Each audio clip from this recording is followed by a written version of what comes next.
Hello and welcome to The Loop. I'm Matt Bruning. And I'm Amanda McFarland with ODOT District 12. Safety is something ODOT is always striving for. A new facility in Darke County includes ODOT's first ever drive-through loading bay for snowplow trucks in the winter. This allows drivers to fill their trucks with salt and liquid deicers indoors instead of out in the elements. If we could take 10-15 minutes off of the fill cycle with this and increase the safety as a bonus, it's certainly worth the design of the building. The idea came from a visit to the Indiana Department of Transportation, and it's an example of how the men and women who use these facilities actually help with their designs, allowing ODOT to do an even better job of clearing snow and ice from our roadways. Here in Northeast Ohio, we know a lot about snow. Interstate 90 in Lake County runs directly through Ohio's snowbelt and is prone to heavy lake effect snow bands, which quickly reduce visibility and make roads slick. This winter, motorists who travel this highway will notice some new tools to help warn them about these possible conditions. ODOT will be installing new message boards to alert drivers about whiteout conditions, and we've added new cameras so our Columbus Traffic Management Center and users of the new OGO app can monitor conditions in real time. Labor Day marked the unofficial end to summer, meaning millions of people were hitting the road for that final summer trip. ODOT and State Farm teamed up for a safety break at a rest area off I-71 in Delaware County. Visitors were given safety kits to keep in their vehicles.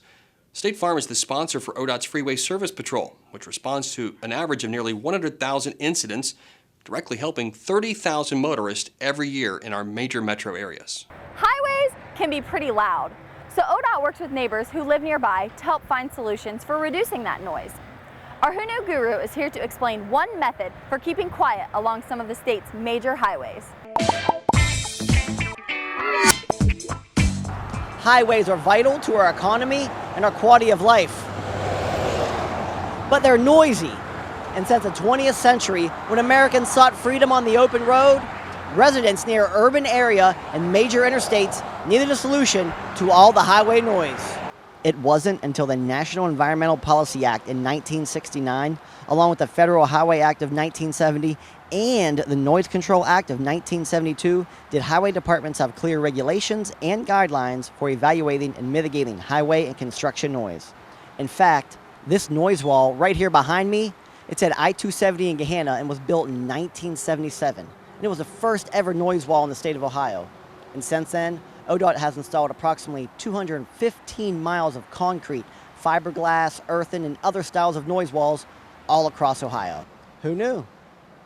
A major rehabilitation project on the Anthony Wayne Bridge in Toledo, the only suspension bridge open to traffic on ODOT's system, and a project to preserve two stone bridges built in the mid-1820s on the National Road in Belmont County won historical preservation awards. The West 73rd Street Extension Project here in Cleveland was honored at the Mid-America Association of State Transportation Officials in Minneapolis as the winner of the Quality of Life Community Development Award.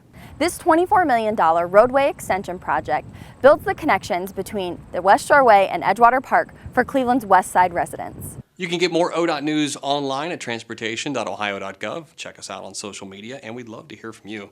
Drop us an email at loop@dot.ohio.gov. And now, you're in the loop.